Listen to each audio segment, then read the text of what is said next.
Salut à tous, je vous retrouve aujourd'hui dans une nouvelle vidéo et je vous retrouve dans une vidéo recommandation de lecture pour cet automne d'une sacrée 2 piles de moi.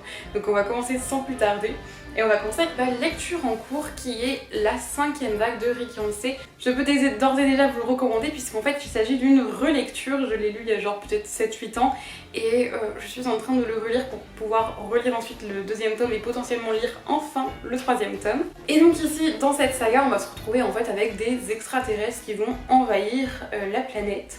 Et il y a plusieurs vagues qui sont envoyées sur la Terre pour pouvoir éradiquer au fur et à mesure la population humaine. Et donc nous on va suivre notamment Cassie qui va essayer de survivre tant bien que mal et faire potentiellement des rencontres, etc.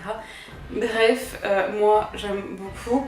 Là je suis au tout début de ma relecture, vous voyez, et j'ai déjà hâte de continuer, donc vraiment ce genre d'univers, je trouve que c'est le genre de truc en automne que j'adore. Ensuite un autre livre qui fait carrément automnal pour moi, il s'agit de La Cour des Ténèbres, le premier tome de Vampiria de Victor Dixon. En 1715, plutôt que de mourir à Louis XIV, transmute en vampire.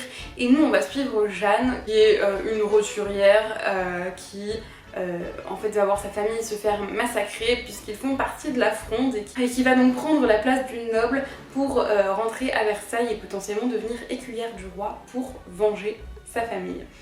Et bref, c'est des vampires, c'est bref, pour moi ça fait grave automnal, ça fait grave Halloween et tout, je trouve que ça se porte hyper bien à la thématique de l'automne. Un autre livre qui pour moi est pas mal pour l'automne, il s'agit de Night School de TJ Dougherty. Je n'ai jamais fini de lire cette saga, en fait j'avais eu un gros coup de cœur pour le premier tome, une déception pour le 2e.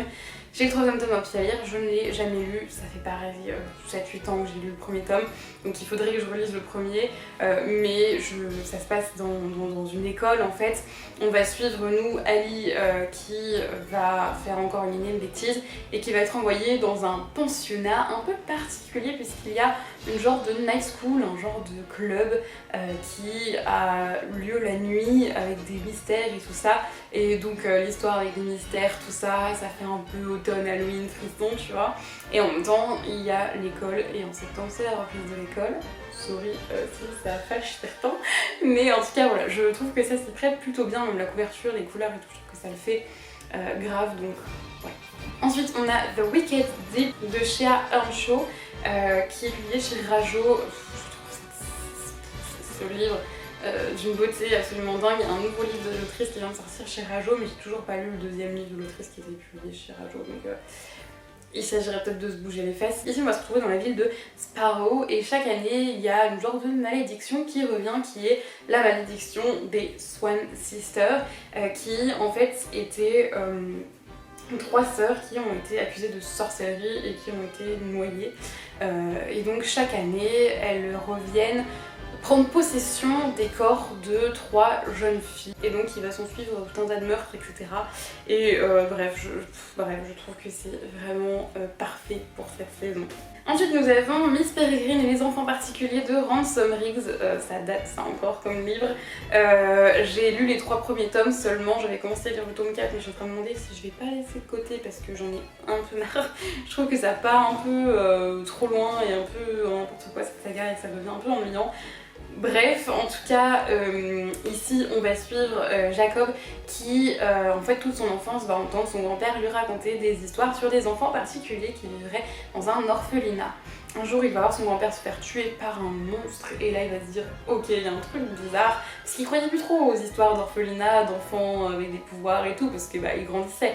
Mais il va se dire ok, il faut que j'aille voir cet orphelinat, sauf que quand il va arriver devant l'orphelinat est en ruine. Bref, je trouve que c'est une saga qui s'y prête très bien. Dites-moi si vous avez lu toute la saga en entier ou si vous êtes arrêté comme moi aux 3 premiers tomes et si la suite vaut vraiment la peine de continuer parce que pour l'instant le tome 4, je suis pas convaincue. Ensuite, on a Bird Box de Josh Malerman, ici publié chez le Livre de Poche. Là, on est vraiment sur du thriller avec en fait une femme qui va se retrouver avec ses 2 enfants dans un monde où en fait on ne peut pas regarder ce qui se passe dehors sous peine de devenir fou et de souvent tuer tout le monde ou se suicider. Donc du coup, elle est enfermée depuis un très longtemps avec ses enfants dans une maison où tout est cloîtré et ils vont décider. Enfin, elle surtout, va décider de partir avec ses enfants pour rejoindre d'autres rescapés.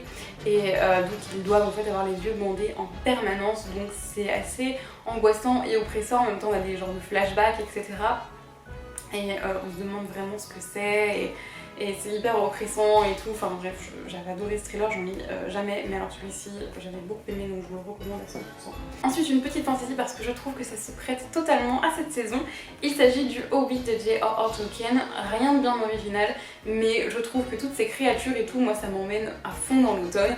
Donc ici on suit Bilbo qui va voir un magicien Gandalf qui va lui dire écoute, j'ai besoin de toi pour une mission, viens avec moi et voilà. Et il va se retrouver emmené dans une mission avec tout un tas d'épreuves fantastiques et rejoint par d'autres créatures, notamment des nains par exemple. Il va rencontrer des elfes, etc. Bref, c'est absolument trop chouette, vraiment, j'adore. Je vous recommande vraiment si vous n'avez jamais lu cette saga. Enfin, je vous recommande vraiment si vous n'avez jamais lu ce livre de le lire. J'ai encore Le Seigneur des Anneaux à lire que je n'ai jamais lu. J'avais vu les films mais j'ai pas encore lu le livre. Donc ça pourrait peut-être être l'occasion cet automne, vous me direz. Ensuite, une saga incontournable pour moi à découvrir cet automne et je pense qu'il y en a beaucoup, en fait je sais qu'il y en a beaucoup qui ont prévu de lire ce tome 2, le tome 2 cet automne. Il s'agit de Mémoire de la forêt de Michael Brun Arnaud. Je vous présente les 2 livres puisque le premier se passe fin de l'été. Et donc du coup, vous verrez cette vidéo en septembre, donc il est encore temps pour le lire. Voilà, si vous n'avez pas encore sauté le pas, il est encore temps. Donc c'est un ouvrage magnifiquement illustré par Sanoé. C'est absolument sublime, je vous montre quelques illustrations parce que vraiment c'est magnifique.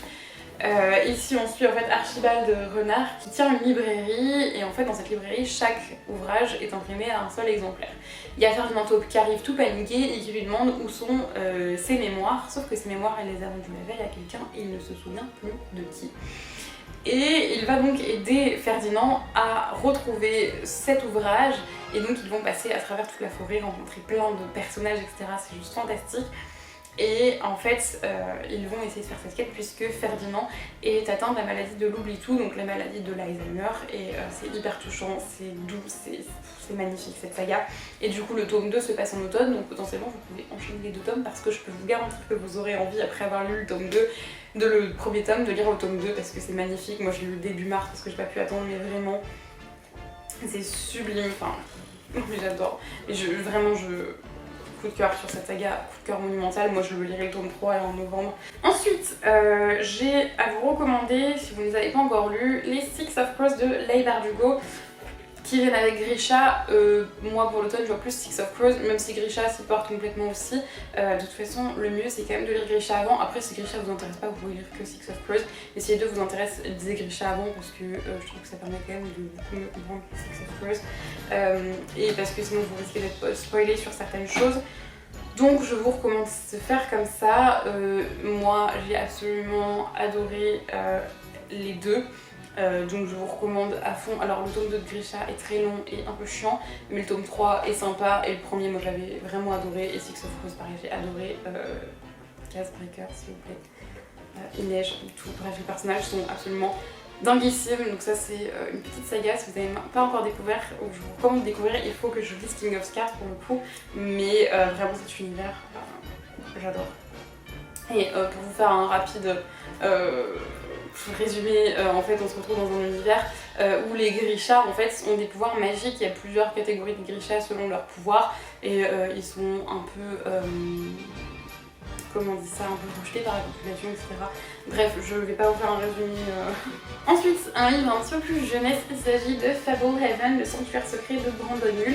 J'ai lu que le premier tome et je pense pas lire la suite un jour, mais ici on se retrouve en fait avec Seth et Kendra qui vont aller en vacances chez leurs grands-parents et en fait ils vont se rendre compte que ils sont les gardiens d'un sanctuaire assez particulier où vivent des créatures magiques telles que des fées, des sorcières, etc.